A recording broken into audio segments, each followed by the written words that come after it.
At COP15, an urgent message to protect our oceans. What's at risk if we don't preserve biodiversity in the oceans? We forget that the ocean is most of our planet. The high seas is over 50%.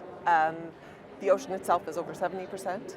And even if you live inland, we are all coastal people essentially. Jennifer Yosenhans is National Coordinator for the CeaBlue Canada Coalition, an organization that fights to preserve biodiversity in the oceans. She warns that ignoring biodiversity in the oceans will impact the food we eat, the livelihoods of millions, and further contribute to climate change. Obviously, overfishing and overexploitation. We're very concerned about the prospect of deep sea mining, which is another huge risk to the seafloor. She traveled from the eastern shores of Canada to Montreal in a bus, spreading awareness of ocean conservation. Here at COP15, she's been using art to draw people in, hoping delegates will be moved enough to keep the oceans in mind as negotiations continue.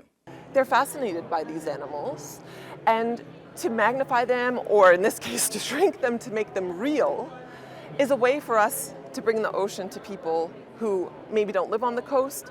Delegates have been leaving messages for the ocean known as blue threads. So I've made a blue thread of my own. I decided to keep it simple: save our oceans.